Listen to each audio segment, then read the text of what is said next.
Hola, bienvenidos a Contrapunto Explica, un lugar en donde con peras y manzanas te explico temas relacionados con lo económico y lo financiero.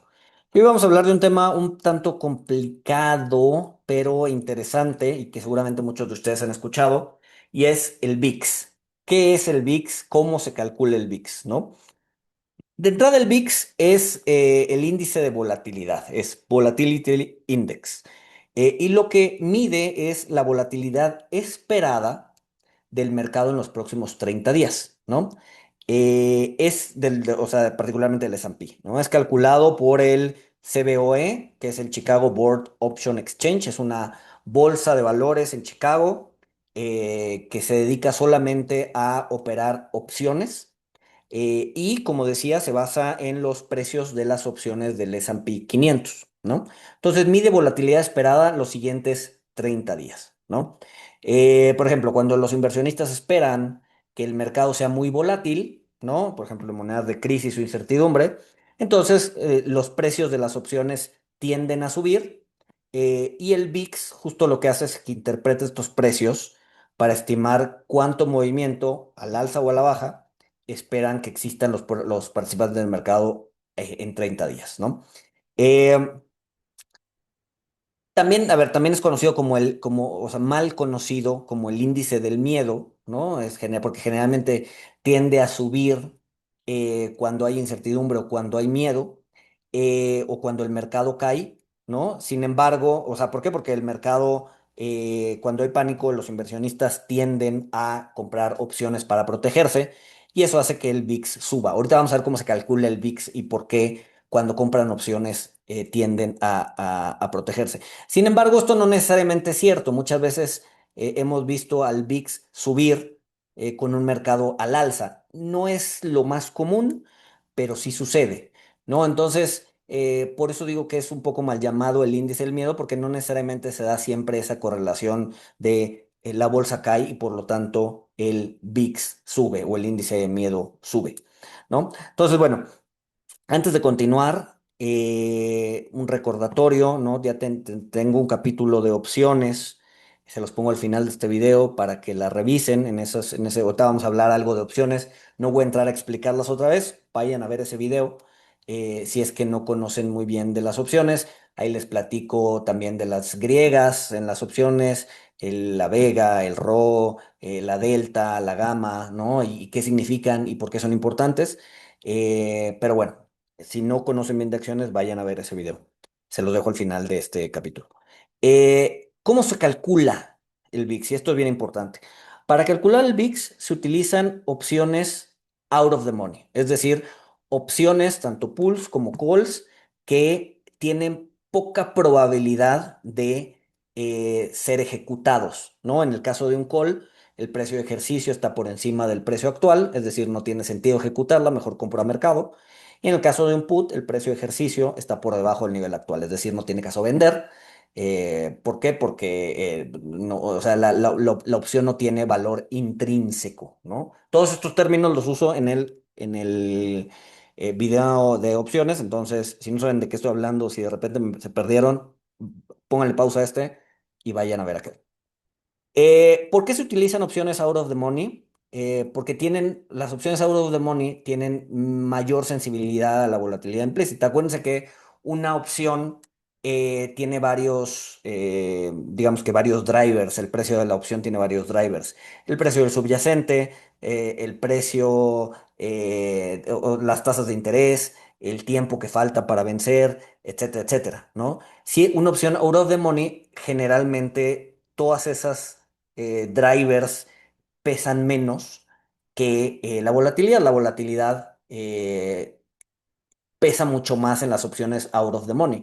Si vemos un mercado volátil, entonces las opciones out of the money tienden a subir el precio. ¿Por qué? Porque la volatilidad es probable que te acerque más al precio de ejercicio y por lo tanto la opción tenga valor intrínseco y se puede ejecutar, ¿no? Justo lo que hace al usar una opción out of the money es evitar las distorsiones del valor intrínseco, ¿no? Prácticamente las opciones out of the money tienen poco o muy poco valor intrínseco, por lo que su precio casi siempre se compone de su valor temporal, es decir, el valor de la opción out of the money radica en el tiempo que tienes para ejecutarla.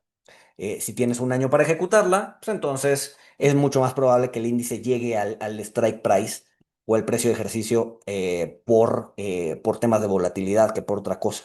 ¿No? Entonces, por eso se usan opciones out of the money para calcular el VIX. ¿Por qué? Porque puedes aislar de una manera más sencilla el elemento de volatilidad, que es uno de los elementos que sirven para pricear las opciones, ¿no? Eh, um, También, digo, entre otras cosas, las opciones out of the money tienden a ser más líquidas, tienden a tener spread más cerrado. Generalmente, dado que acuérdense que el VIX calcula la volatilidad esperada de los próximos 30 días. Entonces, generalmente se calculan las opciones que vencen entre 23 y 37 días, ¿no? Y se interpola linealmente entre los dos vencimientos más cercanos a los 30 días, ¿no? Entonces te agarras la opción que vence en 28 días, te agarras la opción que vence en 32 días, interpolas y sacas la volatilidad estimada a 30 días. Pero no son opciones largas, son opciones de corto plazo. Eh, Importante, ¿no? El VIX no depende de modelos teóricos, ¿no? Como Black and Scholes.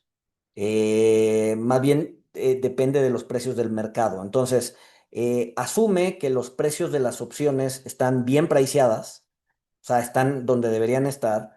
Y con base en eso y a través de una formulita, y ahorita les enseño qué formulita, es más, se las enseño de una vez, se calcula el precio o el valor de la volatilidad, ¿no?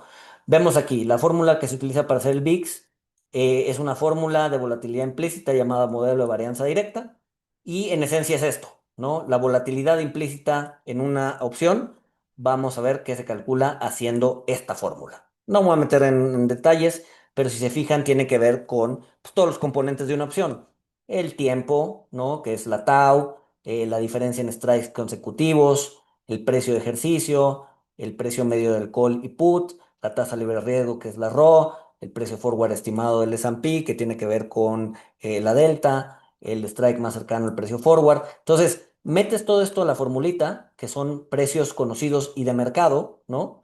Sabes cuánto tiempo tarda, sabes los strikes, sabes el precio de ejercicio, sabes el precio de mercado. Por eso digo que depende del precio del mercado. Y entonces te da la volatilidad implícita de la opción. Luego, el valor del VIX, lo que haces es, sacas, esta es una varianza, ¿no? Porque está al cuadrado, sacas digamos que la raíz cuadrada, te da el riesgo, te da la desviación estándar, que es lo que vemos aquí, ¿no? Es la raíz cuadrada de este numerito que vemos acá, de la sigma cuadrada, riesgo por 100, y ese es el valor del VIX, ¿no? El VIX es eso, es el riesgo implícito del S&P, de las opciones del S&P multiplicado por 100, ¿no? Entonces, como digo, es una medida objetiva de la expectativa de la volatilidad, obviamente asumiendo que los precios de las opciones están bien valuadas, ¿no? O sea, están donde deberían estar. Y entonces es lo que el mercado está esperando que existe volatilidad en los 30 días. Entonces, por ejemplo, Em, si el VIX está en 20, ¿no? Vamos a poner un número. Si el VIX está en 20, lo que te está diciendo es que el mercado está esperando una volatilidad anualizada del S&P de 20%. Es decir, su nivel actual más menos 20%. ¿No? Esa es la volatilidad esperada del S&P a un año, ¿no? Que si lo ves mensual, entonces hay que desanualizarlo, mensualizarlo, es aproximadamente un casi 6%, 5,8%. Entonces la volatilidad mensual esperada de los próximos 30 días es 5,8% mensual para un VIX de 20, ¿no? Así es como se debería interpretar el VIX. Y además, digo, aquí está asumiendo cierta normalidad en el precio de las acciones, etcétera, etcétera. Esta probabilidad o esta volatilidad se va a dar con una desviación estándar, es decir, con 68% de probabilidad, asumiendo normalidad, ¿no? El VIX es tan importante, ¿no? Y lo vemos acá. Tuve oportunidad de ir a la bolsa de Chicago, aquí lo vemos, el CBO, el CBOE, y es tan importante que prácticamente dedican una buena parte de la mesa de trading pues sí, a calcular el VIX, ¿no? Vemos este cuadrito que vemos aquí, ¿no? Estas personas, o lo que está marcado con el número uno, son la pista de traders que se dedican a hacer opciones sobre el S&P nada más. Y vemos la parte de acá atrás, que a ver, no es tan grande como la pista principal, como la mesa de trading principal, pero sí tendrá alrededor de 20, 25 personas.